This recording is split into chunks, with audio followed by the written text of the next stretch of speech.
Ambil semua. Ambil. Sita semua barang, sita. Woi, ambil barang semua. Ambil. Cucilah sana, Tim Puma Polres Bima langsung menyergap warga yang bertikai usai penyerangan antar kampung pecah di Rasanahe, Bima, Nusa Tenggara Barat. Warga yang mempersenjatai dirinya dengan senjata tajam panah, tombak, serta parang diringkus satu persatu di samping utara Masjid Raya yang tidak jauh dari Kelurahan Sarahe.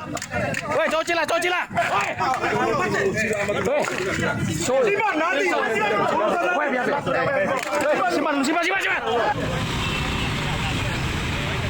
Merasa kampungnya dalam ancaman, warga Kelurahan Sarahe pun langsung keluar dengan mempersenjatai diri masing-masing dan membuat penjagaan.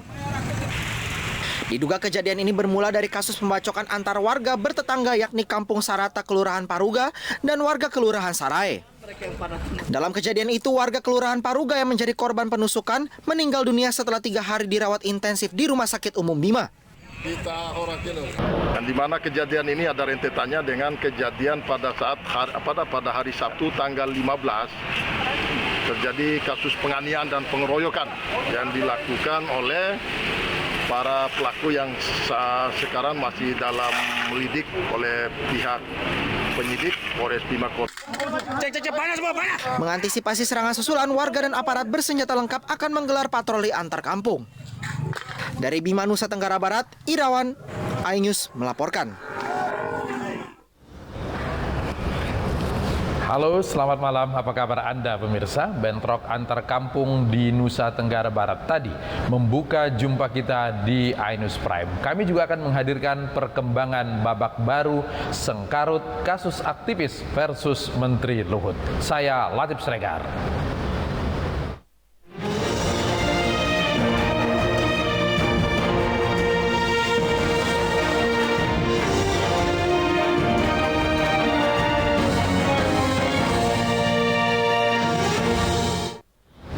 Aliansi Umat dan Ormas Islam Labuhan Batu menggeruduk kantor Dinas Perizinan menuntut penutupan tempat hiburan malam yang dituduh syarat dengan maksiat. Setelah negosiasi yang alot, Pemda setuju menutup tempat hiburan yang sempat viral tersebut.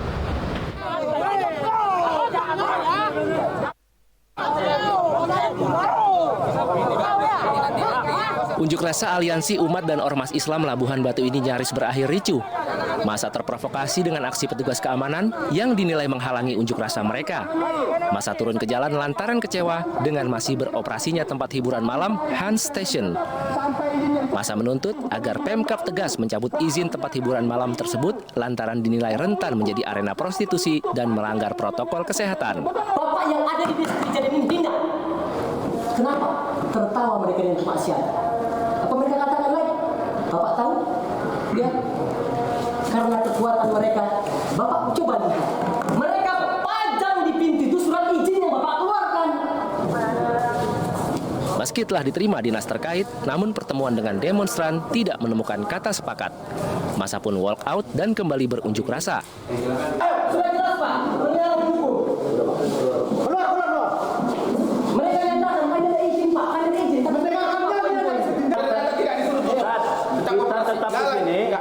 Demonstran berharap Dinas Perizinan menutup tempat hiburan yang kerap melanggar peraturan. Menuntut pemerintah daerah terkhusus Dinas Perizinan Kabupaten Labuhan Batu untuk menutup Hans Station yang mana kita ketahui terindikasi banyak pelanggaran di tempat hiburan tersebut, mulai dari peredaran narkoba, kemudian minuman keras dan prostitusi. Tak sia-sia, Dinas Perizinan pun akhirnya menjawab tuntutan demonstran dengan mencabut izin Hans Station. Maka kami mencabut persetujuan pembunuhan komitmen tanda daftar usaha pariwisata dalam kurung TDUP dan tanda daftar usaha karaoke dan klub malam _diskotik nomor 503/470.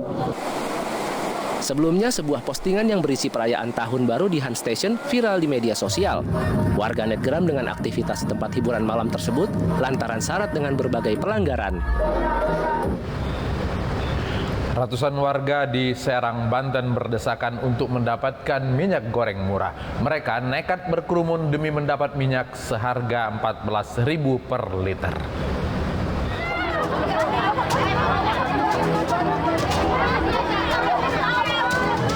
Ratusan warga yang didominasi oleh ibu-ibu ini rela berdesak-desakan saat mengantri kupon untuk mendapatkan minyak murah di depan kantor Kecamatan Ciruas, Serang, Banten. Warga rela berkumpul sejak pagi untuk mendapatkan minyak goreng seharga Rp14.000 per liter. Tak sedikit ibu-ibu yang mengantri dengan membawa anak mereka. Sayangnya, pembagian kupon yang tidak teratur membuat warga harus berebut.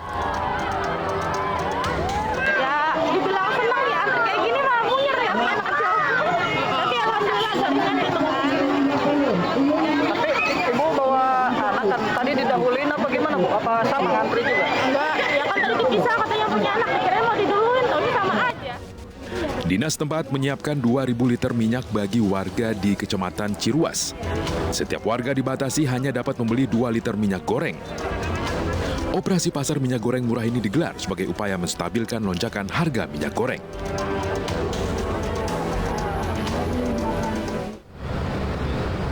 Musisi sekaligus aktor Ardhito Pramono mengajukan rehabilitasi usai ditangkap karena kepemilikan narkoba. Ditemani istrinya, Ardhito menjalani asesmen di BNN Provinsi DKI Jakarta.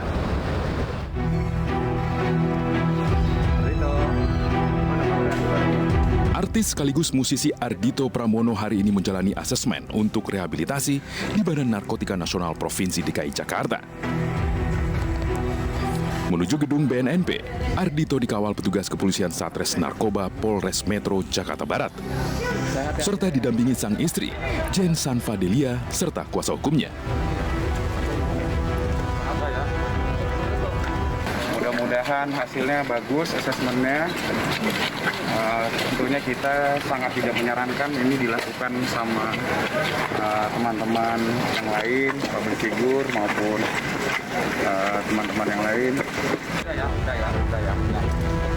Setibanya di gedung BNNP DKI Jakarta di Tanah Abang, Jakarta Pusat, Ardhito tidak banyak memberikan tanggapan atas kasus yang menerpanya. Ardhito Pramono ditangkap Satres Narkoba Polres Metro Jakarta Barat di kediamannya di kawasan Duren Sawit, Jakarta Timur. Dari tangan tersangka, petugas kepolisian juga mengamankan barang bukti berupa narkotika jenis ganja. Atas perbuatannya, Ardhito terancam dijerat dengan pasal 127 tentang narkotika dengan ancaman pidana 4 tahun penjara. Hujan deras yang mengguyur Jakarta sepanjang hari ini mengakibatkan sejumlah ruas jalan tergenang. Tingginya permukaan air mengakibatkan sejumlah kendaraan mogok.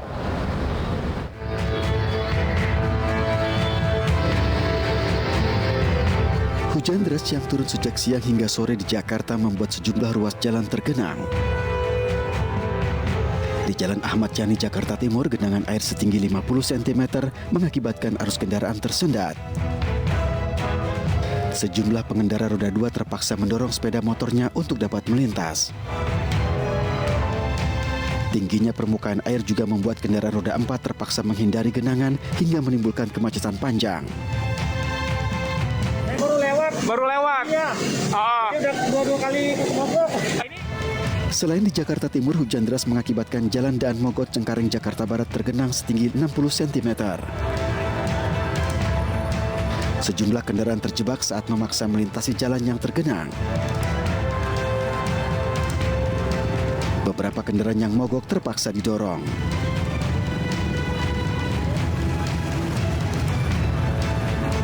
Genangan sekitar 50-60 cm ya akibat hujan lebat berdampak dengan kemacetan yang cukup padat. Untuk mengurangi debit air, mesin pompa penyedot dikerahkan petugas. Akibat genangan, arus kendaraan alami kemacetan. Sementara curah hujan yang tinggi di Aceh membuat sejumlah wilayah di 2 kabupaten kebanjiran. Hujan juga membuat sebagian jalan lintas longsor.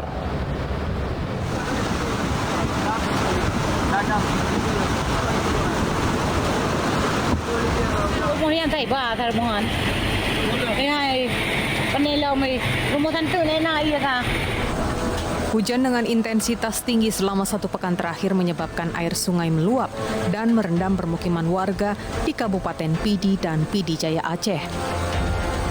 Akibat banjir luapan sungai, sebagian jalan lintas mengalami longsor sehingga mengganggu aktivitas pengguna jalan.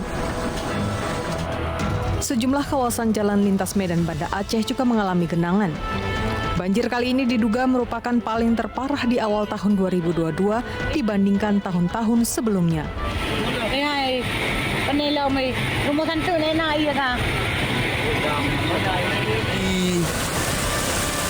Mampre ya. Hampir semua daerah aliran sungai mengalami tingginya debit air sehingga membuat air sungai melimpah keluar dan merendam kawasan permukiman penduduk.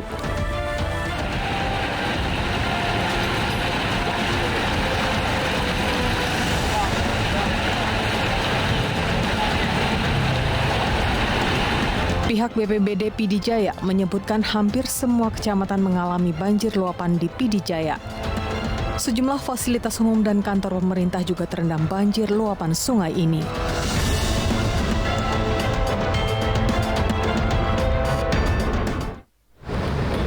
Rencana pemindahan ibu kota negara semakin dekat di depan mata. Rancangan Undang-Undang Ibu Kota Negara hari ini resmi disahkan DPR dengan penolakan oleh 1 fraksi saja.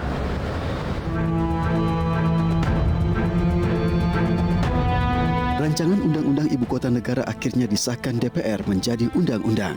Persetujuan diambil melalui sidang paripurna DPR ke-13 masa persidangan 3 tahun 2021-2022. Ketua Panitia Khusus RUU IKN Ahmad Doli Kurnia mengaku proses pemindahan Ibu Kota Negara akan dilakukan secara bertahap hingga tahun 2045.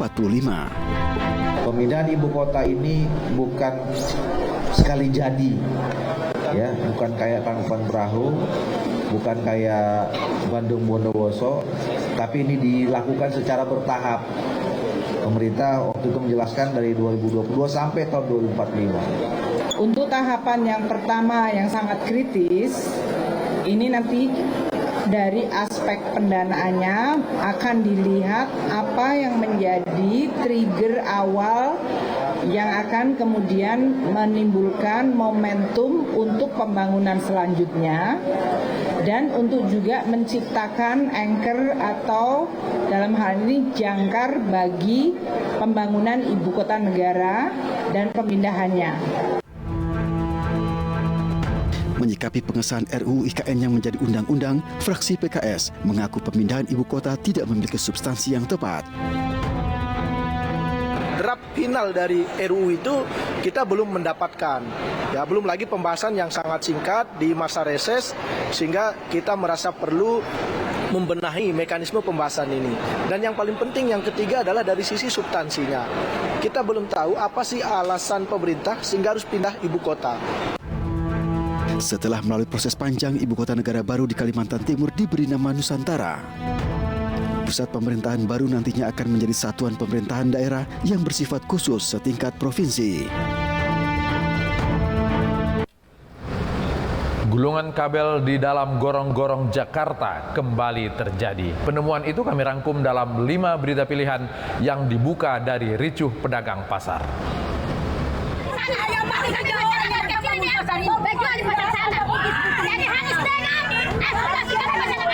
Pedagang pasar Boswesen Sorong, Papua ini emosi lantaran tidak mau direlokasi. Aksi protes para pedagang ini berawal saat Wali Kota Sorong, Lambert Jitmau berdialog soal rencana pemindahan ke pasar modern. Para pedagang menolak dipindahkan lantaran khawatir dengan faktor keamanan. Tidak hanya faktor keamanan, pedagang juga menolak dipindahkan karena takut terjadi penumpukan. Pasalnya, pasar modern yang menjadi tempat relokasi adalah tempat rujukan pedagang dari 2 pasar lainnya. Meski mendapat protes dari pedagang, Wali Kota Sorong menegaskan pemindahan akan tetap berjalan.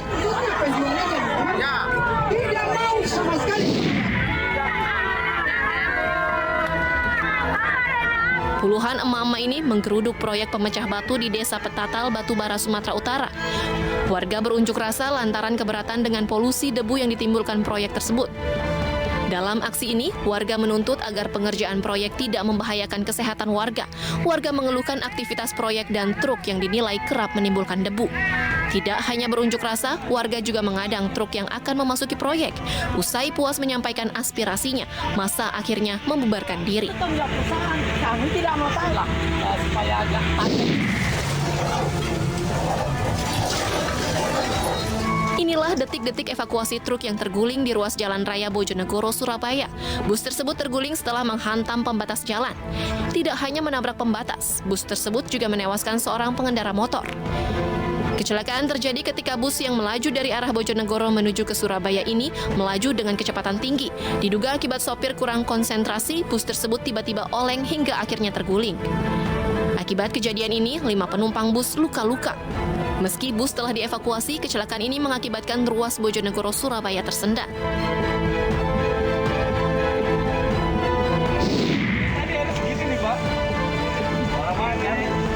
Petugas suku dinas sumber daya air mengeluarkan satu persatu limbah kabel dari dalam saluran air di Jalan Insinyur Juanda, Gambir, Jakarta. Belum jelas asal-usul keberadaan gulungan kabel tersebut. Namun diduga inilah yang menyebabkan sumbatan saluran air sehingga membuat kawasan Juanda digenangi saat hujan.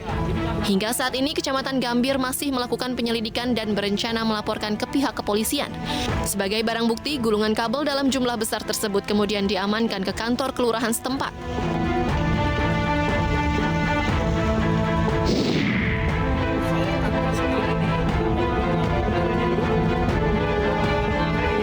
Ular piton sepanjang 5 meter ini pertama kali ditemukan warga Dukuh Karangasem, Pekalongan di pinggir sawah. Sempat ada perlawanan saat akan ditangkap, ular ini akhirnya mati usai menyantap kambing. Sebelum penemuan ini, warga kerap kehilangan kambingnya yang diduga dimangsa ular tersebut. Warga yang penasaran akhirnya menyembelih ular dan menemukan seekor kambing di dalamnya.